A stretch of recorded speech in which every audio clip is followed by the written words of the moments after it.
What happens when the hunter becomes the hunted? When power meets its match in the darkest corners of the forest? Tonight, we dive into a story that will shake you to your core. A tale of justice served cold under the moonlight. If stories like this captivate you, hit that subscribe button and ring the notification bell, because you won't want to miss what's coming next. The moon hung like a silver coin against the velvet sky of rural Georgia, casting long shadows through the pine trees that bordered Senator Cornelius Blackwood's plantation. It was October 1858, and the air carried the crisp bite of autumn, mixed with something far more sinister, the scent of fear. Senator Blackwood stood on the wraparound porch of his grand mansion, adjusting his leather gloves with the precision of a man who had never known want.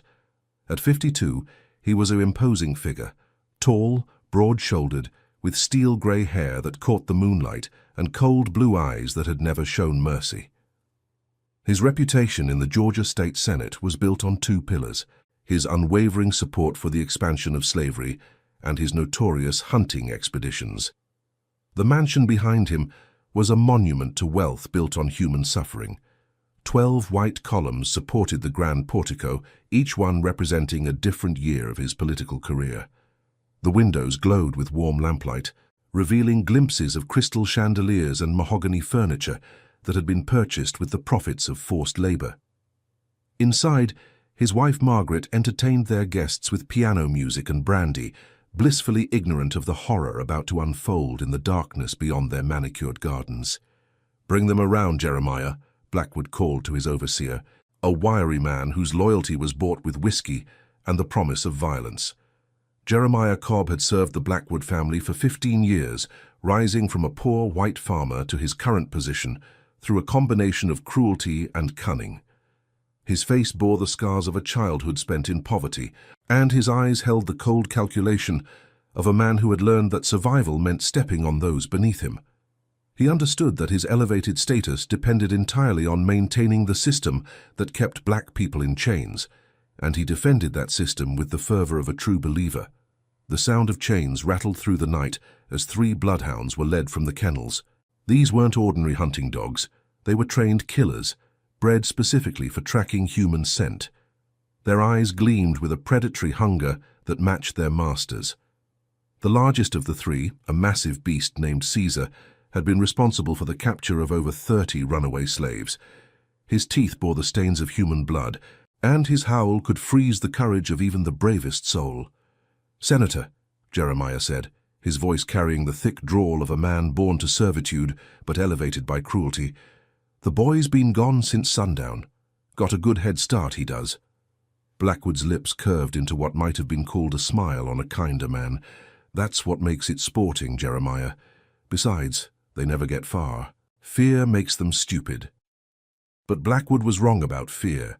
He understood fear as a tool of control, as a weapon to be wielded against the weak. What he didn't understand was fear as a catalyst for transformation, the kind of fear that burns away everything except the will to survive and be free.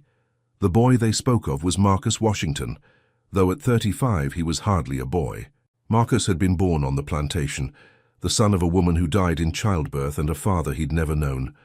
What set Marcus apart wasn't just his size. He stood 6 feet tall and weighed nearly 300 pounds. But his mind. He could read, a skill he'd learned in secret from the senator's own daughter before she'd married and moved north. More dangerously, he could think. Marcus had spent his childhood watching and learning, observing the patterns of power that governed plantation life. He'd seen how fear was used to control, how violence was employed to maintain order, and how the entire system depended on the belief that black people were somehow less than human. But Marcus had also seen the cracks in that system, the moments when the mask slipped and revealed the fundamental weakness at its core. Earlier that evening, Marcus had made a decision that would change everything. He'd overheard Blackwood and his guests discussing the sale of his younger sister, Sarah, to a plantation in Alabama known for its brutality toward women. The conversation had taken place in the senator's study, where Marcus had been serving brandy to the assembled gentlemen. They had spoken about Sarah as if she were livestock, debating her breeding potential and speculating about the price she might fetch at auction. The thought of Sarah suffering that fate had ignited something in Marcus that years of his own abuse had failed to kindle, a rage so pure it burned away his fear. Sarah was only 19, gentle and kind, with dreams of freedom that she shared only with her brother in whispered conversations after the day's work was done.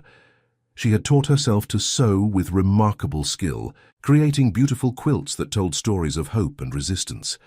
The idea of her being sold to men who would see her only as an object to be used and discarded was more than Marcus could bear. So he'd run, not in panic, not in desperation, but with purpose. Marcus knew these woods better than any man alive. As a child, he'd been sent to gather herbs and hunt small game. As a man, he'd been forced to track down other runaways for Blackwood's sport. Every trail, every creek, every hollow tree was mapped in his memory. He knew where the quicksand lay, hidden beneath innocent-looking pools, where the wild boars made their dens, and where the old Cherokee burial grounds created natural landmarks that could guide a traveler through the darkest night. But tonight was different. Tonight Marcus wasn't running to escape, he was running to prepare. "Mount up, gentlemen," Blackwood called to his guests, a collection of politicians and plantation owners who'd come for what they called the entertainment. "Let's show these animals what happens when they forget their place." The hunting party consisted of 8 men on horseback, armed with rifles and whips. They'd done this dozens of times before, always with the same result. The runaway would be found, beaten, and returned as an example to others. It was a game to them, a way to assert their dominance and remind themselves of their power. Among the guests was Judge William Crawford, a portly man whose own plantation was notorious for its harsh treatment of slaves. Crawford took particular pleasure in these hunts, often wagering on how long the prey would last before being caught. Beside him rode Thomas Hartwell, a young plantation owner who was eager to prove his worthiness to the older men. The youngest member of the party was David Ashford, barely 21 and still uncomfortable with the violence that his social position required him to witness.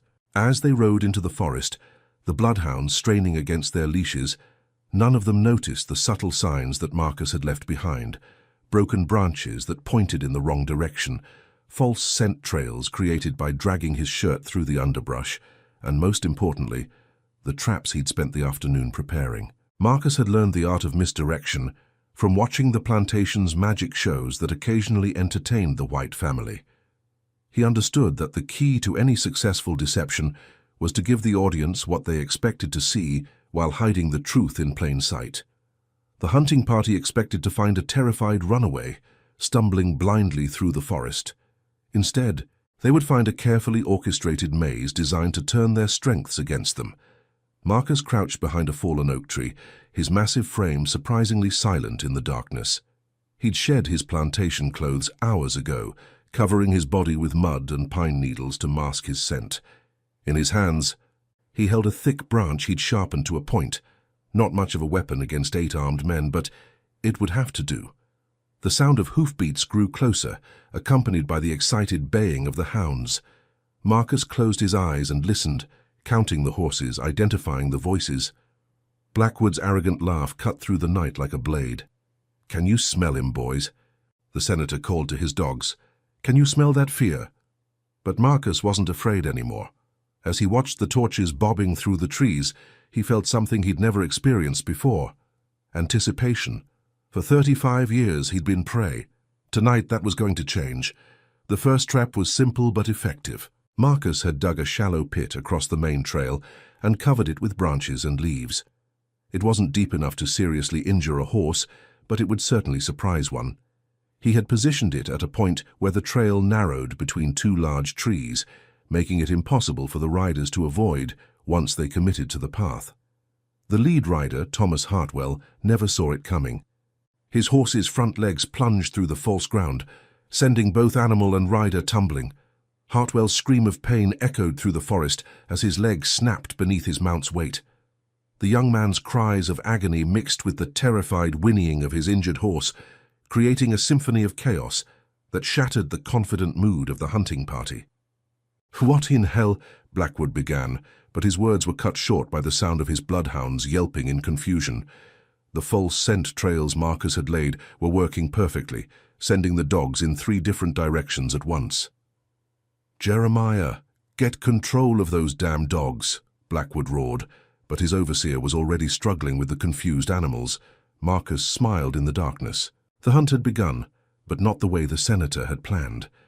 As chaos erupted in the hunting party, Marcus melted deeper into the forest, moving with a grace that belied his size. He'd spent years learning to be invisible, to move without sound, to become one with the shadows. Now those skills would serve a different purpose. The senator's game had become something else entirely. A deadly contest where the rules were about to change, and the prey was about to become the predator. In the distance, Marcus could hear Blackwood shouting orders, his voice already touched with the first hint of uncertainty. The night was young, and the real hunt was just beginning. The confusion in Blackwood's hunting party was palpable. Thomas Hartwell lay groaning beside his injured horse, his leg bent at an unnatural angle. The bloodhounds, usually so reliable, were running in circles, their training useless against Marcus's carefully laid deceptions. The scent trails led in every direction except the right one, and the dog's frustrated baying echoed through the forest like a chorus of the damned. "This is impossible," muttered Judge William Crawford, a portly man whose own plantation was known for its harsh treatment of slaves. His face was flushed with exertion and embarrassment, sweat beading on his forehead despite the cool night air.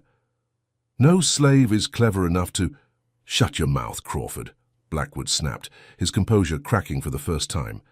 The senator's usual air of supreme confidence was beginning to fray at the edges, replaced by something that might have been concern. "Jeremiah, leave Hartwell. We'll send someone back for him. The rest of you, spread out. He can't have gone far."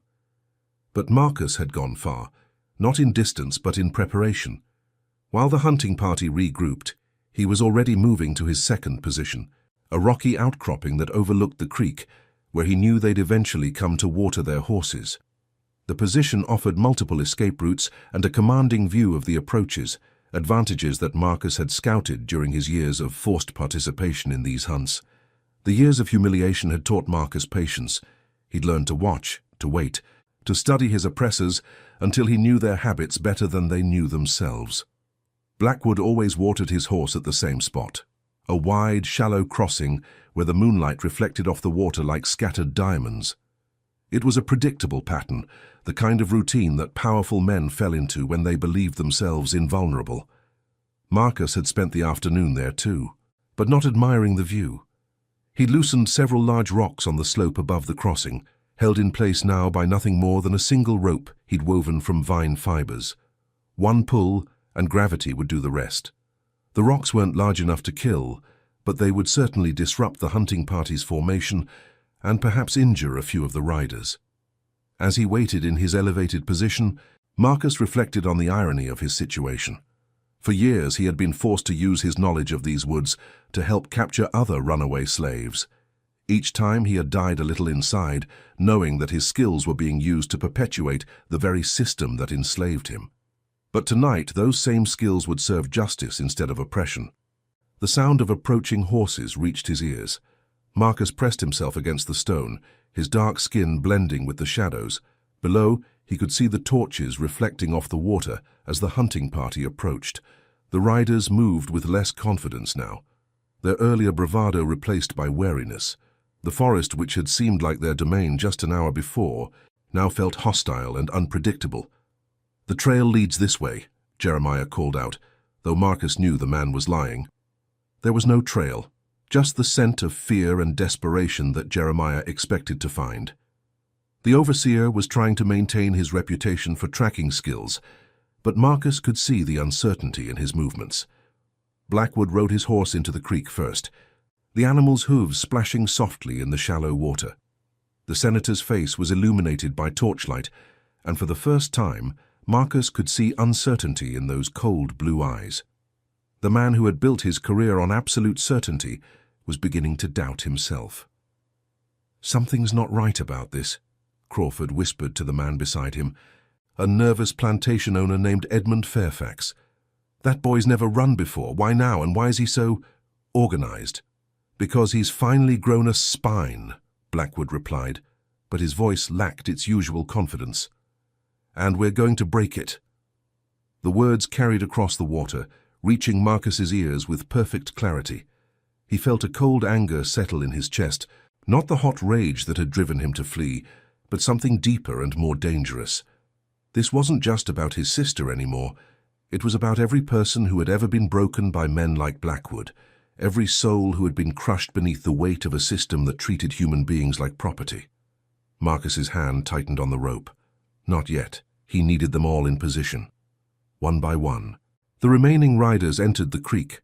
The horses, nervous from the earlier chaos, snorted and stamped in the water. The bloodhounds, still confused by the false trails, whined and pulled against their leashes. The entire hunting party was on edge, their earlier confidence replaced by a growing sense that they were no longer in control of the situation. David Ashford, the youngest member of the party, kept glancing over his shoulder as if expecting an attack from behind. His horse sensed his nervousness and pranced skittishly in the shallow water. "Senator," he called out, his voice cracking slightly, "maybe we should head back. Get fresh dogs in the morning, regroup and—" Blackwood's response was swift and brutal.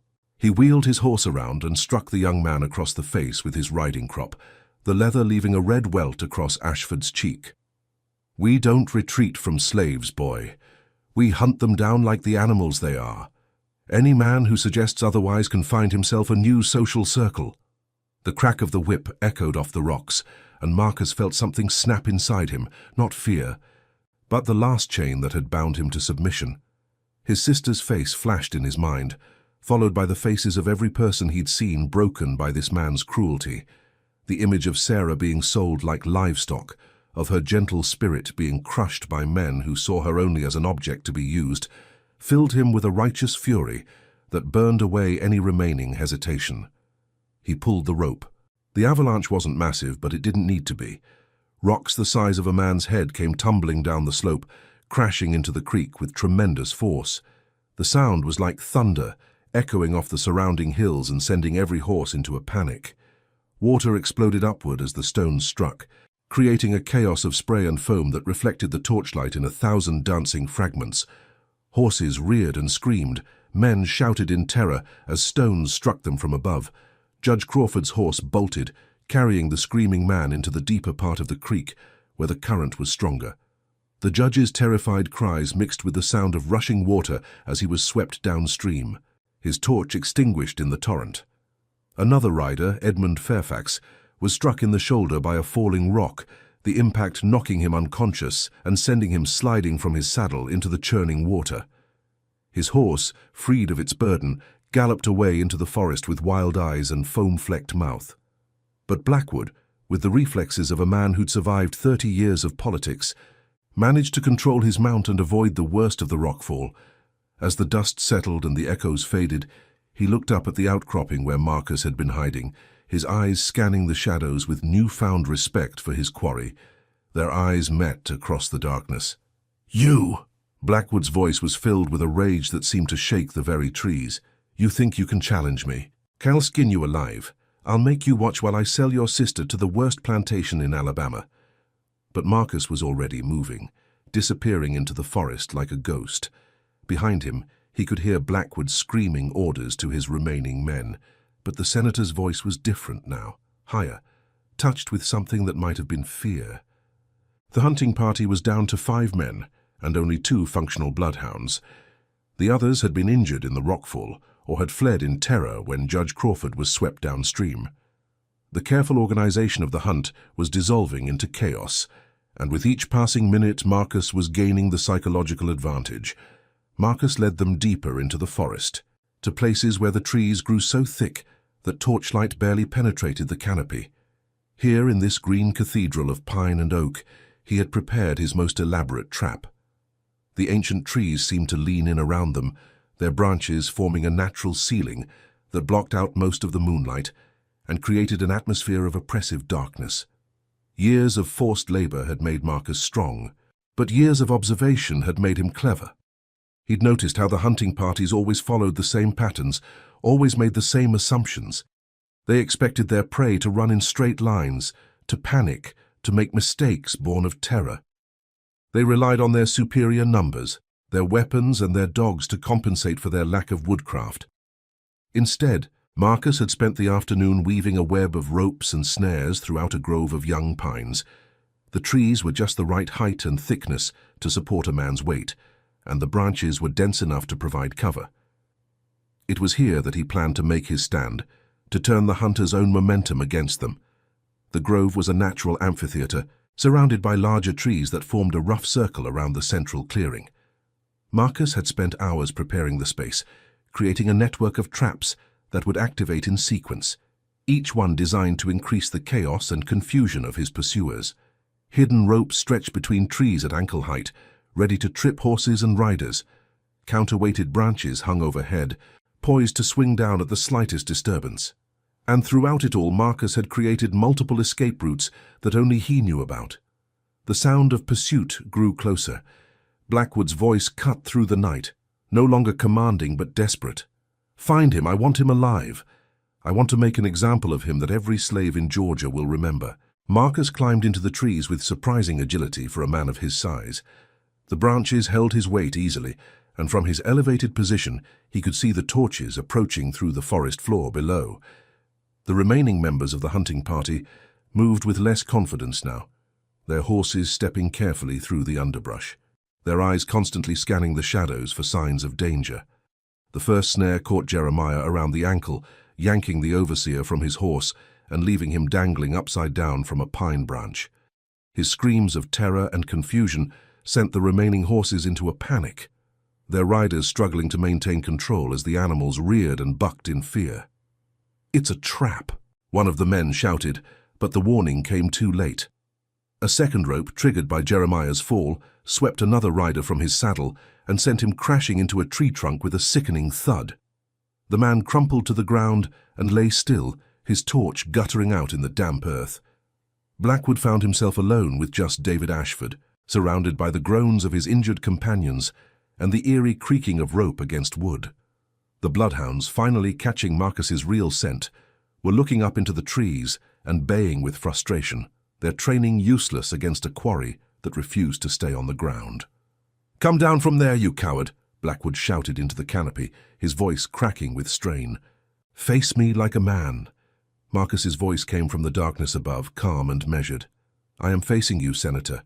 For the first time in my life, I'm facing you as an equal." The words hit Blackwood like a physical blow. In all his years of owning slaves, none had ever spoken to him with such quiet dignity, such complete absence of fear. The very idea that a slave could consider himself equal to a United States senator was so foreign to Blackwood's worldview that it left him momentarily speechless. "You're not my equal," Blackwood screamed, raising his rifle toward the sound of Marcus's voice. "You're property, you're nothing, you're less than nothing." "Then why are you afraid of nothing, Senator?" The question hung in the air like smoke. Blackwood's hands were shaking now, and not from the cold. Around him the forest seemed to pulse with a life of its own, every shadow potentially hiding his tormentor. The man who had built his career on absolute certainty was discovering that the world was far more complex and dangerous than he had ever imagined. Marcus dropped from the trees like a falling star, landing behind Blackwood's horse with a soft thud. Before the senator could turn, Marcus had grabbed the animal's bridle, his massive hands easily controlling the frightened beast. The horse, sensing the calm authority in Marcus's touch, immediately settled despite its earlier panic. For a moment, hunter and hunted stared at each other across the space of 3 feet. Blackwood saw a man he'd never really looked at before. Not a piece of property, not an animal, but a human being with intelligence, dignity, and a righteous anger that burned like a forge fire. Marcus saw his oppressor clearly for the first time, not a god or a demon, but simply a man. A cruel, frightened man who had built his power on the suffering of others, and was now discovering that power had limits. "Your hunt is over, Senator," Marcus said quietly. "Now mine begins." The forest had become a cathedral of terror for Senator Blackwood. What had begun as a routine hunt, a demonstration of power and control, had transformed into something from his darkest nightmares. Around him, his hunting party lay scattered and broken. Jeremiah still hung upside down from the pine tree, semi-conscious and babbling incoherently about devils in the darkness. 2 men groaned with broken bones, their cries echoing through the night. Judge Crawford was nowhere to be seen, presumably drowned in the creek, and Thomas Hartwell remained where they'd left him, his screams having long since faded to whimpers. Only Blackwood and his youngest guest, David Ashford, remained mounted and uninjured. But their horses were skittish, their torches were burning low, and their confidence had evaporated like morning mist.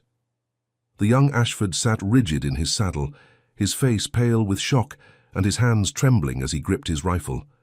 The red welt from Blackwood's riding crop still marked his cheek, a reminder of how quickly the senator's composure could crack under pressure. "This isn't possible," Ashford whispered, his voice cracking with fear.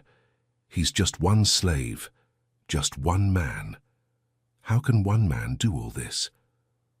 Marcus emerged from behind a massive oak tree, moving with the fluid grace of a predator who had finally claimed his territory. The mud and pine needles that covered his body made him seem like a creature born from the forest itself, ancient, powerful, and utterly without mercy. In the flickering torchlight, his eyes gleamed with an intelligence that neither man had ever bothered to notice before. "Just one man," Marcus repeated, his voice carrying clearly through the night air. "That's all it takes, isn't it, Senator? One man who refuses to be afraid, one man who decides he's had enough." Blackwood raised his rifle, but his hands were shaking so badly he could barely aim. The weapon that had once been a symbol of his absolute authority now felt heavy and unwieldy in his trembling grasp. "Stay back. I'll shoot you where you stand. Will you?" Marcus took a step closer, then another. His massive frame seemed to absorb the torchlight, creating a shadow that dwarfed the mounted men. "You've had that rifle pointed at me for 5 minutes now. What are you waiting for?" The truth was that Blackwood couldn't pull the trigger, not because he lacked the will to kill — he'd ordered the deaths of dozens of slaves over the years — but because something fundamental had shifted in the balance of power between them. For the first time in his life, he was looking at Marcus as an equal, and equals didn't shoot each other in cold blood without consequence. Marcus understood this shift better than Blackwood did. He had spent his entire life studying the psychology of power, learning to read the subtle signs that revealed when authority was real and when it was merely performance.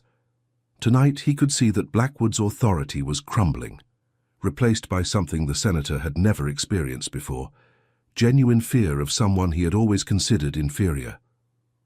"You know what your problem is, Senator," Marcus continued, his voice conversational despite the circumstances.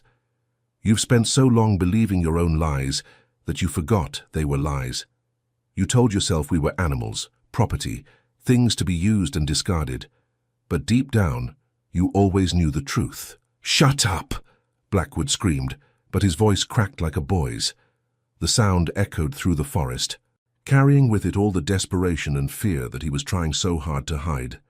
"The truth is that you're no different from me, no better, no stronger, no more deserving of freedom.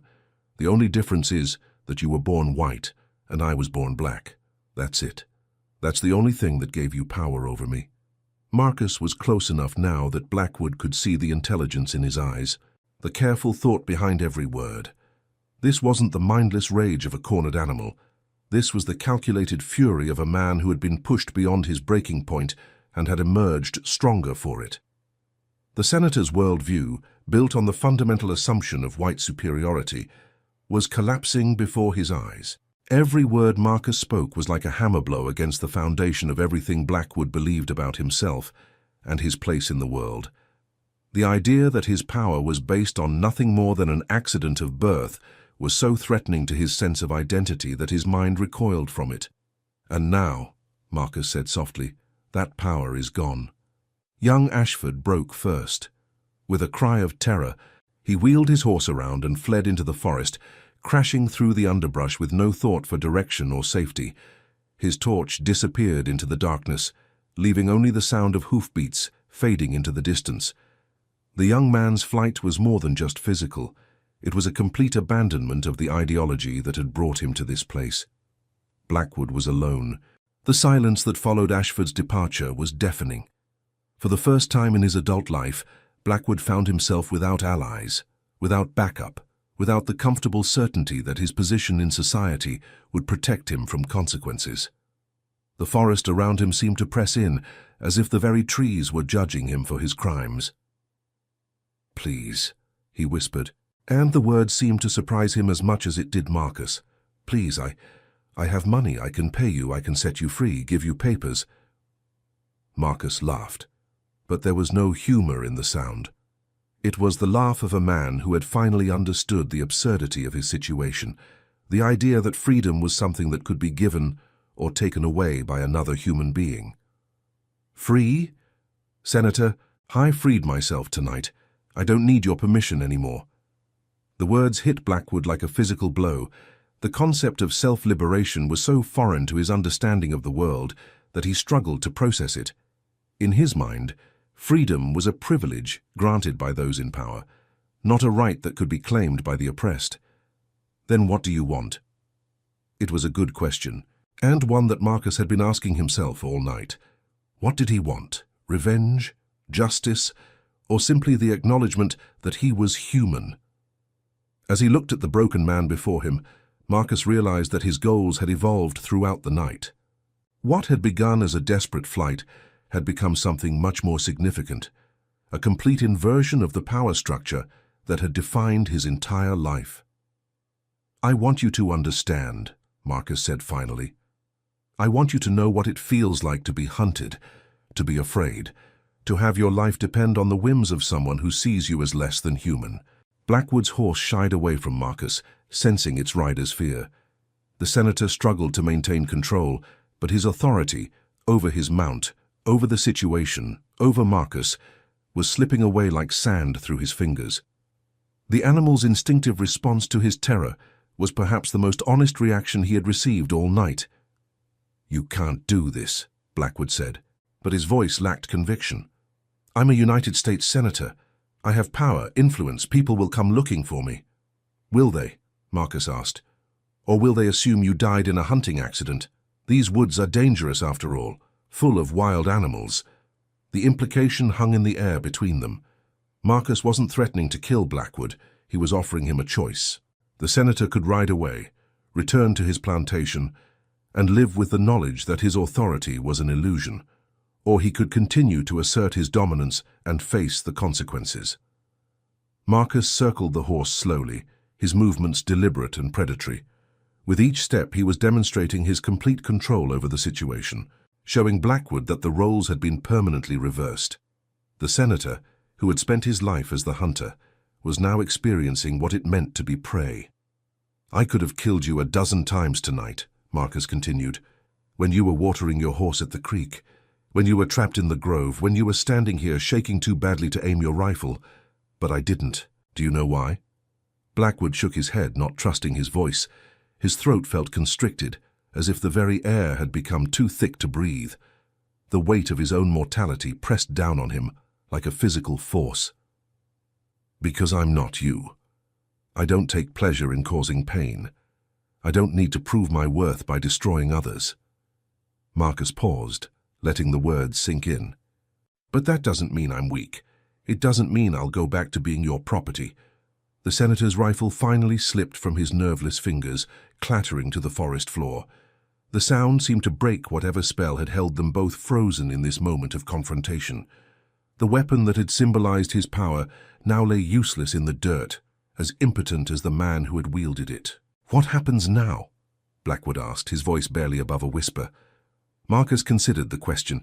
He could disappear into the forest, make his way north to freedom.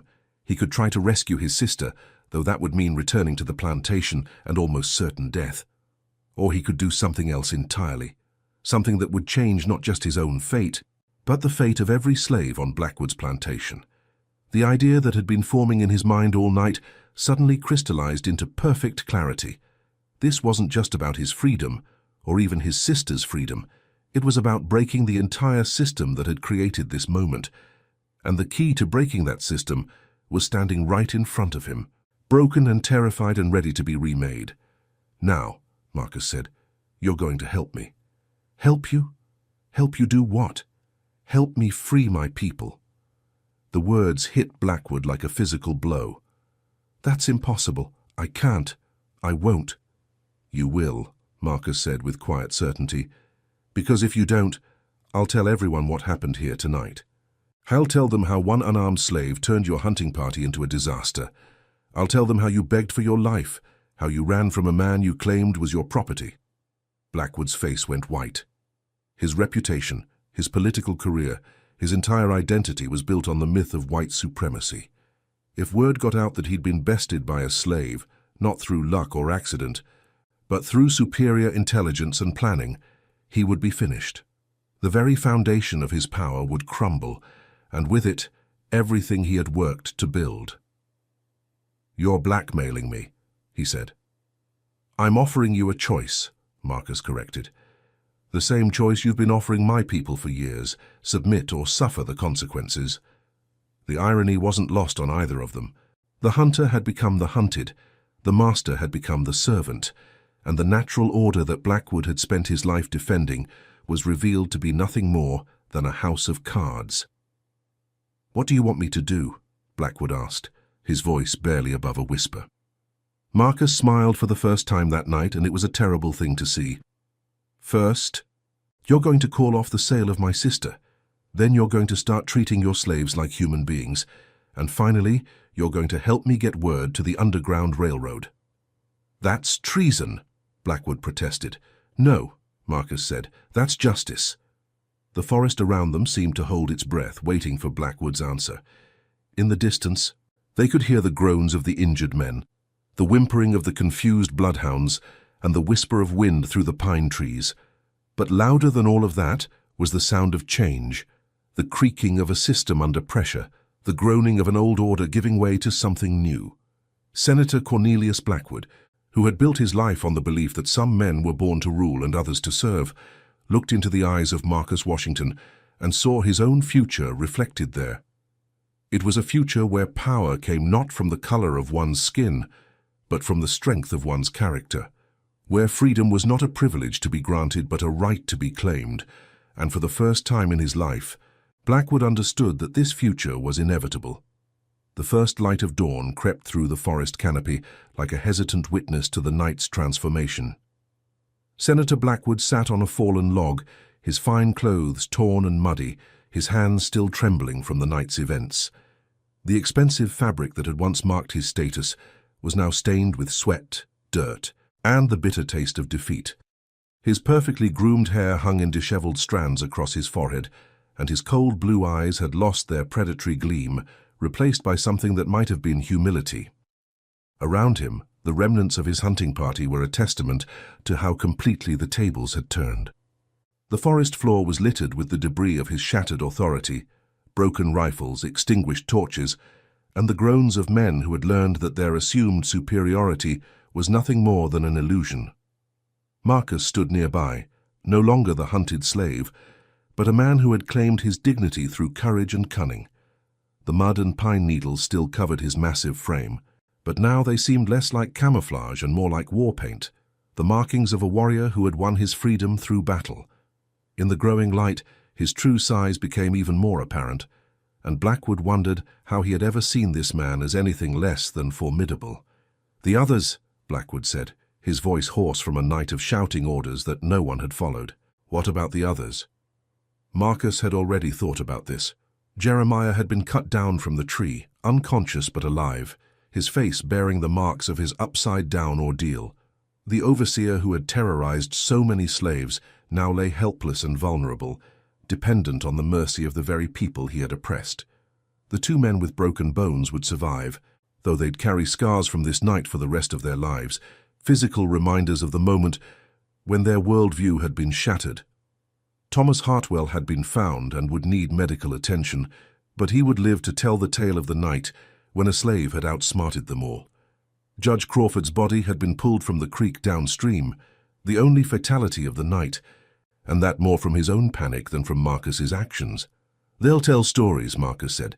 "Stories about the night a slave outwitted the great Senator Blackwood. Stories about how your hunting party was destroyed by one man with nothing but his wits and his will." Blackwood winced. His political career was over, he knew that much. No man could survive the humiliation of being bested so completely by someone he'd claimed as property. But perhaps, Marcus thought, that was for the best. The system that had elevated men like Blackwood needed to be dismantled, and sometimes that process began with the fall of its most prominent defenders. The senator's mind was racing, trying to find some way to salvage his reputation, some angle that would allow him to maintain his position. But every scenario he imagined ended the same way, with his complete and utter ruin. The story of this night would spread like wildfire through the political circles of Georgia, and with it would come the end of everything he had worked to build. "Your sister," Blackwood said suddenly, grasping for some way to regain control of the situation. "Sarah, the sale, I'll cancel it." "You'll do more than that," Marcus replied. "You'll give her papers, freedom papers, and not just for her, for all of them." "All of them?" Blackwood's eyes widened. That's my entire workforce. My plantation will be ruined." "Your plantation was built on stolen labor and human misery," Marcus said without sympathy. "Maybe it deserves to be ruined." The words hit Blackwood like a physical blow. The idea that his wealth, his status, his entire way of life was built on something morally wrong was so foreign to his thinking that he struggled to process it. For 52 years, he had lived according to one set of principles, and now in the space of a single night, everything he believed had been turned upside down. The senator looked around at the forest that had become his prison, at the man who had become his judge. The trees that had once seemed like silent witnesses to his power now felt like accusers, their branches reaching toward him like gnarled fingers pointing out his guilt. The very ground beneath his feet seemed to pulse with the blood of those who had suffered for his prosperity. "And if I refuse?" Marcus didn't need to answer. They both knew what would happen. The story of this night would spread like wildfire through the slave quarters of every plantation in Georgia. The myth of white invincibility would be shattered, and with it, the psychological chains that bound millions of people in bondage. The rebellion that had begun with one man's refusal to accept injustice would spread like a contagion, inspiring others to claim their own freedom. But Marcus had learned something important during the long night. People were capable of change when they were forced to confront the truth about themselves. The man sitting before him was broken, defeated, and stripped of his illusions. In that brokenness, there might be the seeds of something better. "There's another way," Marcus said after a long moment, "a way that doesn't destroy everything." Blackwood looked up with desperate hope. "What way?" "You become an ally instead of an enemy. You use your position, your influence to help instead of harm. You prove that people can change." It was a radical proposition, the idea that a man like Blackwood could transform from oppressor to liberator. But Marcus had seen glimpses of humanity in the senator's terror, moments when the mask had slipped and revealed the frightened man beneath. If that man could be reached, if he could be made to understand the full horror of what he had done, then perhaps he could be redeemed. The concept of redemption was not foreign to Marcus. He had grown up hearing stories from the plantation's elderly slaves, men and women who remembered a time before the current system had hardened into its present form. They spoke of masters who had freed their slaves, of white allies who had risked everything to help people escape to freedom. The possibility of transformation was real, even if it was rare. "The Underground Railroad," Blackwood said slowly, his voice barely above a whisper. "You mentioned it before. You want me to help slaves escape." "I want you to help people find freedom," Marcus corrected. "The same freedom you've always taken for granted." The sound of approaching horses interrupted their conversation. Young Ashford had apparently found his way back to the plantation and raised the alarm. A search party was coming, probably armed and ready for violence. The moment of reckoning was at hand, and Blackwood would have to choose which side of history he wanted to be on. Marcus could hear the voices of the approaching riders, could see the flicker of their torches through the trees. Among them would be overseers, local militia, perhaps even federal marshals. They would be expecting to find a terrified runaway and his captors. Instead, they would find something that challenged everything they believed about the natural order of things. "This is your moment, Senator," Marcus said. "You can tell them I overpowered you, that you need help hunting me down. Or you can tell them the truth, that you've seen the light and you're ready to make amends." Blackwood stood slowly, his legs unsteady beneath him. For 52 years he had lived according to one set of principles. Now, in the space of a single night, everything he believed had been turned upside down. The choice before him was not just about his own future, but about the kind of man he wanted to be. The horses were getting closer. Soon the search party would arrive, and Blackwood would have to make his choice. He could try to maintain his old life, his old beliefs, his old way of seeing the world.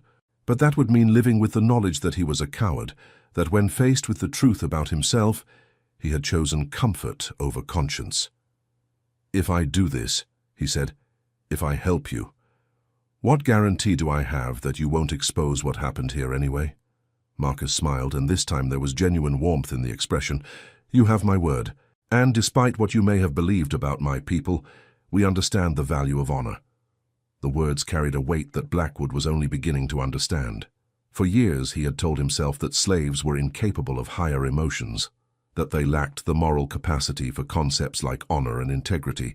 But standing before him was a man who had shown more honor in one night than Blackwood had shown in a lifetime. The first riders appeared through the trees, plantation overseers and local militia, armed with rifles and burning for revenge. They pulled up short when they saw Blackwood standing calmly beside the massive slave they'd come to hunt. The scene was so unexpected, so contrary to everything they had anticipated, that for a moment they simply stared in confusion. "Senator," one of them called out, a grizzled overseer named Pike, who had served the Blackwood family for over a decade. "Are you injured? We'll get this animal back in chains." Blackwood looked at Marcus one last time, seeing not an animal or a piece of property, but a man who had shown him more mercy than he deserved. The choice was clear, even if the consequences were terrifying. He could continue to live as he had before, perpetuating a system of cruelty and oppression, or he could choose to become something better. Then he turned to face the search party. "Stand down," he said, his voice carrying the authority of a lifetime in politics. "There will be no more hunting tonight." "But sir," Pike protested, his weathered face creased with confusion, "The slave, Blackwood said firmly, "is no longer a slave. As of this moment, Marcus Washington is a free man." The stunned silence that followed was broken only by the sound of birds beginning their morning songs. The search party stared in disbelief, unable to process what they'd just heard. The idea that Senator Blackwood, the most vocal defender of slavery in the state legislature, would voluntarily free a runaway slave was so incomprehensible that their minds simply refused to accept it. "Furthermore," Blackwood continued, his voice growing stronger with each word, "I am hereby manumitting all the slaves on my plantation. They will be given papers, wages for their labor, and the choice to stay as paid workers or leave as free citizens." Marcus felt something he'd never experienced before. Hope, not just for himself or his sister, but for all the people who had suffered under the system that was finally beginning to crack. The transformation he was witnessing was more than just one man's change of heart. It was a crack in the foundation of the entire system of oppression. "Senator," one of the militiamen said carefully, his voice tight with concern, "are you feeling well? Did this slave threaten you? Force you to say these things?" Blackwood looked back at Marcus, who nodded almost imperceptibly. The truth of what had happened in the forest would remain between them, but the results would speak for themselves. The story they would tell would be one of voluntary conversion, of a man who had seen the error of his ways and chosen to make amends. "No one forced me to do anything," Blackwood said. "I've simply come to understand that slavery is wrong, and I intend to spend the rest of my life making amends for the harm I've caused." The search party exchanged confused glances. This wasn't the Senator Blackwood they knew, the man who had built his career on the defense of slavery. But the authority in his voice was unmistakable, and none of them were prepared to challenge a United States senator, regardless of how strange his behavior had become. "What about the others?" Marcus asked quietly. "The injured men.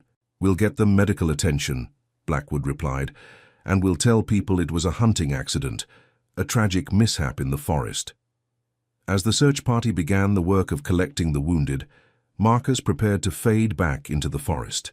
His work here was done, but his larger mission was just beginning. There were other plantations, other slaves who needed to hear that freedom was possible. The story of this night would spread, inspiring others to claim their own liberation. "Marcus!" Blackwood called out, as the big man turned to leave. "Your sister. Where will you take her?" "North," Marcus replied. "To a place where she can be truly free, where she can choose her own path." "And you? What will you do?" Marcus considered the question. For 35 years his life had been defined by others, by masters who owned him, by overseers who controlled him, by a system that denied his humanity. Now, for the first time, he could choose his own destiny. "I'm going to help others find what I found tonight," he said. "I'm going to show them that freedom isn't something that's given, it's something that's taken." As Marcus disappeared into the forest, Senator Blackwood watched him go with a mixture of admiration and regret. The night had cost him his political career, his reputation, and his worldview, but it had given him something more valuable, his soul. In the months that followed, the story of Senator Blackwood's conversion would spread throughout the South, inspiring some and enraging others. His plantation would become a stop on the Underground Railroad, helping hundreds of people escape to freedom. And though he would face persecution and violence for his change of heart, he would never regret the decision he made in the forest that night. Marcus Washington would become a legend in his own right, a conductor on the Underground Railroad whose intelligence and courage helped countless people escape bondage. He would rescue his sister Sarah and dozens of others, always staying one step ahead of the slave catchers who hunted him. But perhaps most importantly, the story of that night in the Georgia forest would be passed down through generations, a reminder that power built on oppression is ultimately an illusion, and that the human spirit, once awakened, cannot be contained. The hunt that began as a demonstration of white supremacy had ended as a testament to human dignity. The prey had become the predator, the slave had become the liberator, and the natural order that seemed so permanent had been revealed as nothing more than a choice. And in choosing differently, both men had found their freedom. Years later, when the Civil War had ended and slavery was officially abolished, an old man would sit on the porch of a small farmhouse in Ohio, telling stories to his grandchildren. The man was Marcus Washington, now gray-haired and weathered, but still possessing the quiet dignity that had carried him through that night in the Georgia forest. "Tell us again about the senator, Grandpa," the children would beg, and Marcus would smile and begin the tale once more. He would tell them about courage in the face of overwhelming odds, about the power of intelligence over brute force, and about the moment when a man decides he will no longer accept injustice. But most importantly, he would tell them about redemption, about how even the worst people can change when confronted with the truth about themselves. Senator Cornelius Blackwood had died in 1863, killed by Confederate soldiers who considered him a traitor to the Southern cause. But before his death, he had helped over 300 slaves escape to freedom, and his plantation had become a beacon of hope in a world of darkness. The hunt that was meant to demonstrate the natural order of things had instead revealed that there was nothing natural about oppression.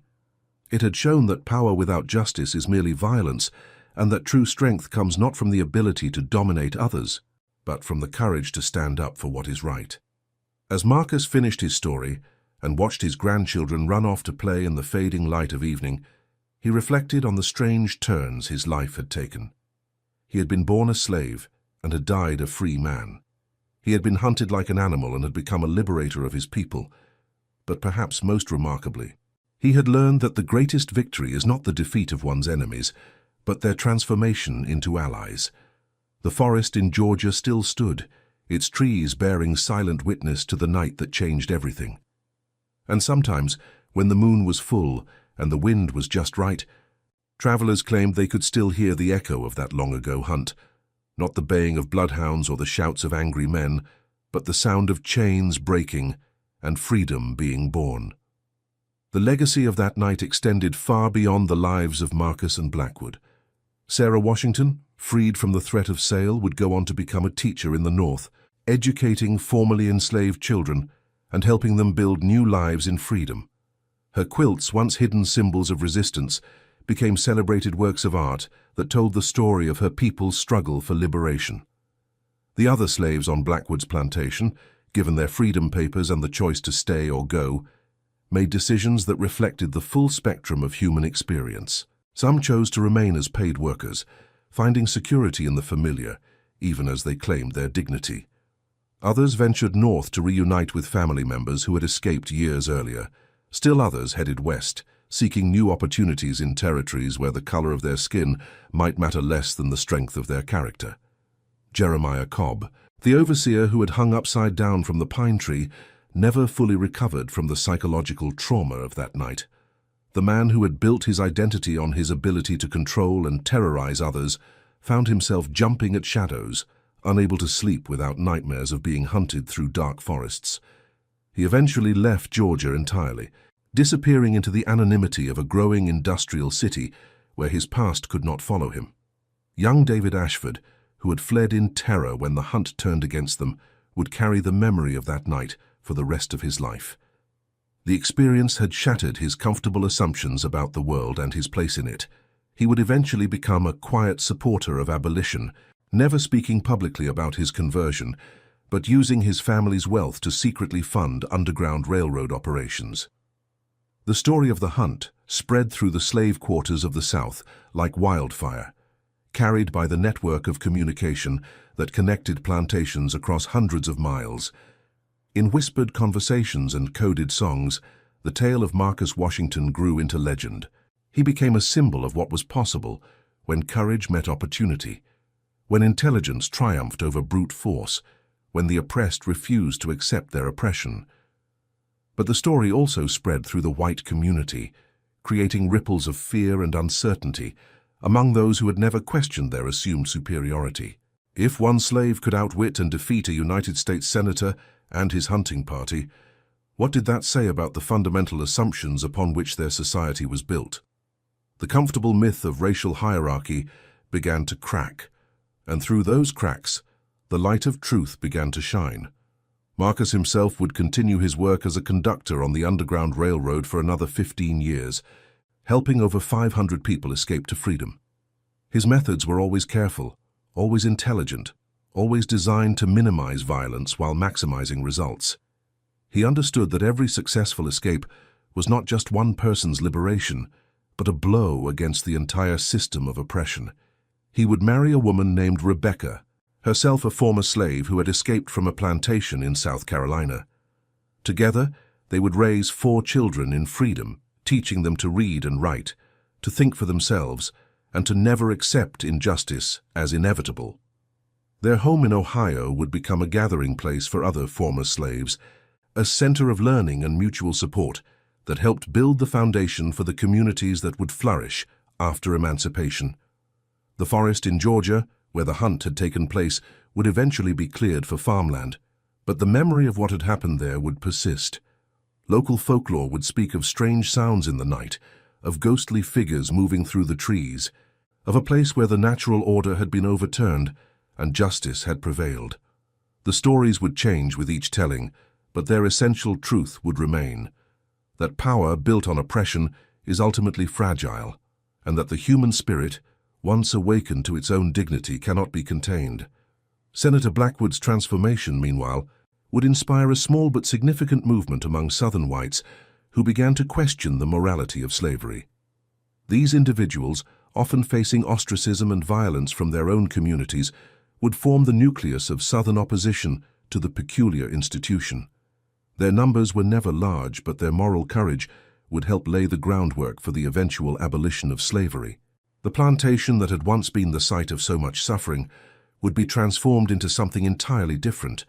Under Blackwood's new management, it became a model of what free labor could accomplish. The former slaves who chose to stay as paid workers proved to be more productive and innovative than they had ever been under the whip. Crops were diversified, new techniques were implemented, and the plantation actually became more profitable than it had been under the slave system. This economic success would provide powerful ammunition for abolitionists who argued that slavery was not only morally wrong, but economically inefficient. The Blackwood plantation became a case study in the benefits of free labor, visited by economists and politicians from across the country who wanted to see for themselves what a post-slavery economy might look like. But perhaps the most important legacy of that night in the forest was the lesson it taught about the possibility of human transformation. Marcus Washington had shown that the oppressed could rise above their circumstances through courage and intelligence. Cornelius Blackwood had demonstrated that even the most committed oppressor could change when confronted with the truth about himself and his actions. Together, they had proven that the categories that seemed so fixed and permanent, master and slave, hunter and hunted, superior and inferior, were nothing more than social constructions that could be challenged and overturned. The night that began with a cruel hunt had ended with a profound lesson about human dignity and the possibility of redemption. As the years passed and the Civil War raged across the American landscape, the story of Marcus Washington and Senator Blackwood would be told and retold, inspiring soldiers on both sides to think more deeply about what they were fighting for. For the Union forces, it was a reminder that the war was about more than preserving the nation. It was about fulfilling the promise of human equality that had been written into the Declaration of Independence, but never fully realized. For some Confederate soldiers, particularly those who had never owned slaves themselves, the story raised uncomfortable questions about the cause they were fighting for. If a single slave could prove himself the intellectual and moral equal of a United States senator, what did that say about the ideology of white supremacy that justified their rebellion? The hunt that had begun as entertainment for wealthy plantation owners had become something far more significant. A turning point in the long struggle for human freedom and dignity. It had shown that change was possible, that justice could prevail, and that the arc of history, however slowly, did indeed bend toward freedom. And in the end, that may have been the most important lesson of all, that every individual has the power to choose between oppression and liberation, between cruelty and compassion, between the easy path of conformity and the difficult road of moral courage. The choice that Marcus Washington made in deciding to run and the choice that Cornelius Blackwood made in deciding to change would echo through history as reminders that the future is not predetermined, but shaped by the decisions we make in moments of crisis. The forest may have been cleared, the plantation may have been sold, and the men who lived through that night may have passed into history, but their story remains, a testament to the power of the human spirit to overcome even the most entrenched systems of oppression, and a reminder that freedom, once tasted, can never be completely extinguished. If this story moved you, if it made you think about justice, courage, and the power of human dignity, then you need to subscribe to this channel right now. Hit that notification bell because we have more incredible true stories that will challenge everything you think you know about history, humanity, and the strength of the human spirit. Stories like this remind us that heroes come in all forms, and that sometimes the greatest victories happen in the darkest moments. Don't miss out on the next chapter of human courage. Subscribe today. This story, while dramatized, reflects the very real experiences of enslaved people who fought for their freedom and dignity in the face of unimaginable oppression. Their courage and resilience continue to inspire us today, reminding us that the fight for justice is never truly over,